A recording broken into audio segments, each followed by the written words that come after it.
Já estamos na visão global, também com a presença do Major-General Isidro de Moraes Pereira. Muito boa tarde, Major-General. Vamos começar por olhar para a Ucrânia, é o que temos feito nos últimos dias, porque nas últimas horas e até às 8 da manhã vamos começar por ver os números dos ataques russos sobre o território ucraniano. Muito bem. Começando por esses ataques, bom, esta noite a Ucrânia invariavelmente foi novamente atacada. Foram 108 drones, não houve mísseis, pelo menos durante a noite. Destes 108 foram interceptados 82, o que dá uma taxa anormalmente baixa, 76% de eficácia. A Ucrânia tem-nos habituado a taxas de eficácia superiores a 90%. Portanto, houve cerca de 26 drones que escaparam à malha da defesa antiaérea e atingiram vários locais na Ucrânia. Sim, vamos começar também por ver algumas imagens que mostram essa destruição, porque, enfim, vou dizer aquela expressão que usamos muito, para variar. Houve vários locais que foram atingidos. Portanto, houve vários locais. Kirovograd foi uma das regiões atingidas, houve uma instalação industrial que foi atingida. Depois, em Kharkiv, também temos um grande armazém que foi atingido. Num caso e noutro não há vítimas a registrar. No entanto, em Sumi... Pois em Sumi temos vítimas a registrar, 2 mortos, designadamente, e 9 feridos, o que é uma quantidade relativamente elevada, certo, fundamentalmente porque se trata de drones, não se trata de mísseis. Certo. E vimos também algumas fotografias durante a noite e durante o dia. Só que os ataques... certo, verificaram-se, foram continuados também ao longo do dia. Vários locais foram atacados. Designadamente, infraestruturas energéticas, um pouco por toda a Ucrânia, foram atacadas. E há outros locais que também foram atacados. Nikopol, por exemplo.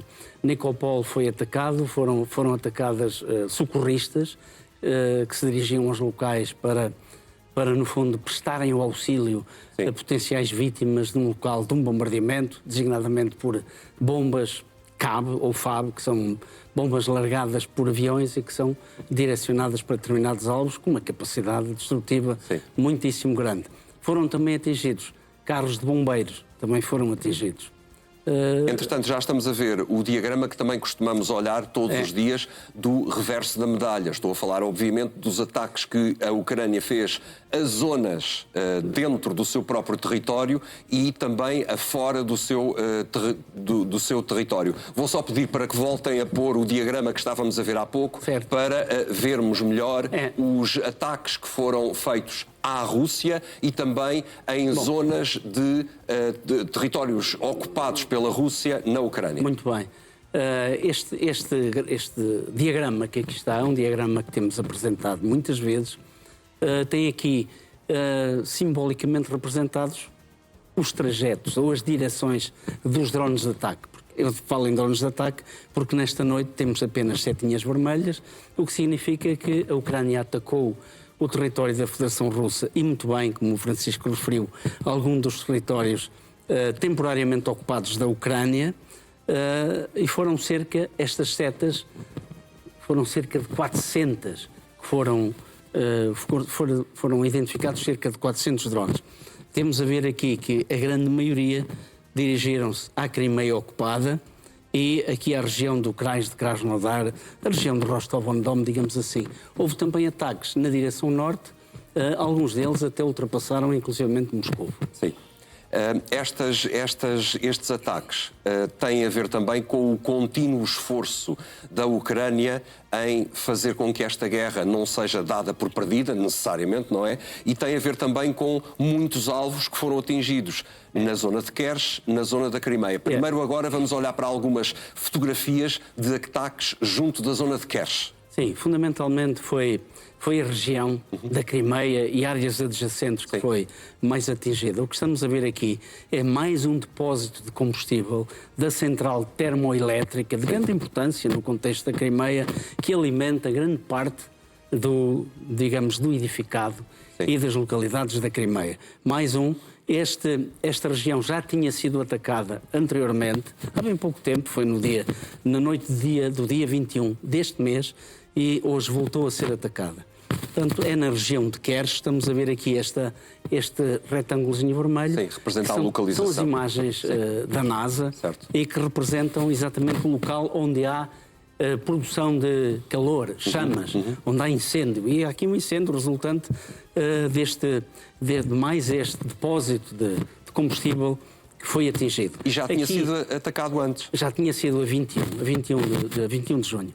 Aqui há depósitos de combustível, digamos, das naftas, de petróleo, e há também depósitos de gás. Mas este, curiosamente, é um depósito de petróleo ou das naftas, porque os de gás normalmente têm uma estrutura arredondada, que nós sabemos, tipo esférico.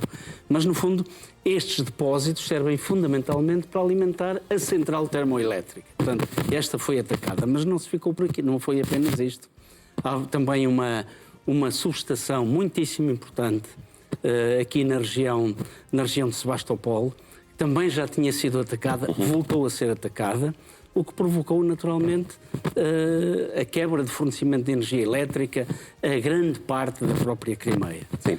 Normalmente nós trazemos sempre aqui vídeos e fotografias sobre esses ataques e vamos continuar a ver esses vídeos e essas fotografias. A Crimeia tem sido de facto muito atacada por parte da própria Ucrânia, até porque essas informações estão a fazer com que dentro da própria Ucrânia haja cada vez mais dificuldade, por exemplo, no abastecimento de combustível. Há várias faltas de combustível, é cada vez mais difícil viver, se pode dizer assim, dentro da Ucrânia, e isso também é uma questão muito importante. É o que estamos a ver aqui.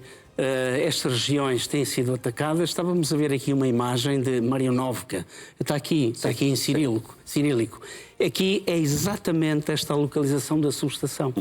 A estação que transforma a muita alta tensão para a tensão consumível para grande parte das infraestruturas produtivas da Crimeia e também dos lares. Portanto, foi novamente atingida. Estamos a ver aqui imagens disso mesmo e com os resultados que eu também referi. Neste momento, há muitos lares da própria Crimeia que não estão a ser devidamente abastecidos de energia elétrica. Não se ficou por aqui. A região de Melitopol também foi atacada. A região do Donetsk e do Luhansk ocupados também voltaram a ser atacados. Sim. Nestes locais, fundamentalmente, foram atacadas posições áreas logísticas, centros logísticos, que são fundamentais para apoiar os combates na frente, quer na frente leste, quando me referi a Donetsk e Luhansk, quer na frente sul, quando me referi a Melitopol. Vamos ver a seguir um vídeo que tem a ver com um ataque a uma refinaria. Slaviansk-on-Kuban. Exatamente isso. É numa região adjacente à Crimeia. Sim. Portanto, é no Krai de Krasnodar. Esta refinaria, e estamos a ver ainda vemos aqui uma densa e extensa nuvem negra, porque aqui não foi apenas um depósito, aqui foram atingidos vários depósitos e também uma das torres de destilação fracionada desta grande refinaria de Slaviansk-on-Kuban. Esta refinaria é importantíssima para fornecer produtos refinados a toda esta região do sul da Rússia e também para apoiar o esforço de guerra, porque produz gasolinas, produz também querosene, combustível de avião, também assim designado, que são fundamentais para o esforço de guerra da própria Rússia em território ucraniano. Também que é um fogo de grandes dimensões. Isto, primeiro que seja extinto, vai demorar muito tempo. São vários dias. Normalmente, quando uma refinaria como esta, e já foram várias, já iremos ver. Temos trazido isso aqui, não é? Várias vezes. Temos trazido. Normalmente, para extinguir estes incêndios, depende muito das capacidades instaladas naquela região da Rússia. A Rússia é um país imenso, 17 milhões de quilómetros quadrados, mas normalmente são 3, 4, 5 dias que leva a extinguir este tipo de incêndios provocados pelos ataques que a Ucrânia tem vindo a fazer a este tipo de infraestruturas. Mas, General, os russos, como sabemos, estão preocupados e por isso é que estão a intensificar todas as medidas que conseguem para trazer para estes sítios e não só as defesas, ou seja, material antiaéreo que está cada vez mais presente nos sítios onde os russos acham que é mais preciso. Sim, o que estamos a ver aqui, curiosamente, é uma imitação de um Pantsir S1. Portanto, normalmente, a grandes distâncias, este tipo de equipamento facilmente é confundível com sistemas de defesa antiaéreo, Pantsir-S1. Estão a aparecer na frente maquetes destas, porque são maquetes, no fundo, que se destinam a iludir, naturalmente, as forças ucranianas que têm atacado consecutivamente os sistemas de defesa antiaérea russa. Portanto, estes sistemas não funcionam. Estes não funcionam, são maquetes. Tem aqui uma simulação de um radar, tem aqui os tubos de lançamento também simulados. O que é que está a acontecer aos sistemas reais? Alguns deles estão a ser destruídos pelas forças ucranianas e alguns deles estão a ser deslocados da frente de combate e das regiões adjacentes para outros locais em que o ditador russo exige que sejam protegidos com grande eficácia. E já vamos ver para onde é que eles estão a ser levados. O seu ponto é, primeiro estamos a ver maquetes, coisas que não funcionam. Não, isto não, são falsas, maquetes. são coisas falsas. Vê-se perfeitamente, até são maquetes, digamos, caseiras. Certo, mas o ponto é, elas existem para enganar a Ucrânia. Engodos, exatamente. Porque provavelmente já estiveram nestes sítios, provavelmente verdadeiros. Foram retirados para Moscovo, que são as próximas imagens que vamos ver. Portanto, as próximas imagens que vamos ver são as máquinas reais, as defesas aéreas, agora em Moscovo, as reais, retiradas da frente para aqui. Muito bem. São semelhantes, mas não são iguais. Vamos a ver aqui o radar que circula 360 graus. Este é um sistema real, é um Pantsir-S1. São vários, são imensos sistemas destes que estão a ser colocados por helicópteros de grande capacidade e estão a ser colocados no topo de alguns dos edifícios mais altos da região de Moscou. O que é que pretende Vladimir Putin? Pretende, naturalmente, garantir a segurança desta grande área. Nós sabemos quão importante é Moscovo, no contexto da Federação Russa. E as pessoas que vivem na Grande Moscovo são pessoas extraordinariamente influentes e que são fundamentais, a sua segurança é fundamental para a manutenção do regime. Daí que Vladimir Putin tem dado grande prioridade para defender Moscovo, uma vez que Moscovo, pese embora tenha uma malha de defesa antiaérea muito densa, os drones ucranianos já mostraram que, mesmo assim, são capazes de atingir objetivos na região de Moscovo. Aliás, ainda na semana passada houve a refinaria mais importante da região de Moscovo, que fornece 40% das necessidades em gasolina e gasóleo da Grande Moscovo, foi fortemente atingida, como nós sabemos. Nós já vamos continuar a falar, mas para já vamos dar conta de que há aqui um reconhecimento deste facto de que há dificuldades graves em território russo por parte do seu líder. Exatamente. Vladimir Putin reconhece pela primeira vez que a Rússia enfrenta escassez de combustível, mas desvaloriza os efeitos dos ataques cirúrgicos lançados pela Ucrânia e que atingiram várias infraestruturas energéticas. Как я уже сказал, ущерб есть, но все поврежденные объекты довольно быстро восстанавливаются, и возникающие проблемы критического характера не носят.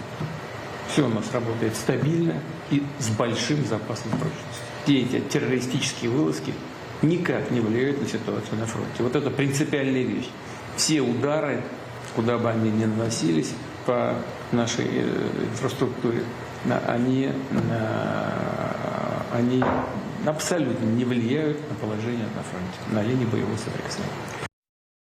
Mas, ao general, antes de falar sobre o que o Putin estava aqui a dizer, eu gostava que falasse um pouco mais sobre o facto de, até nas regiões mais ricas da Rússia, se sentir esta falta de combustível, e para isso mesmo temos outro vídeo. Temos aqui este vídeo que espelha bem, isto é a região onde vivem as pessoas mais importantes do regime, não apenas as pessoas mais importantes do regime, mas também alguns dos oligarcas. Perto de Moscovo. É muito perto de Moscovo, é uma região onde vivem as pessoas influentes e ricas, e mesmo assim, até aqui, há problemas para abastecer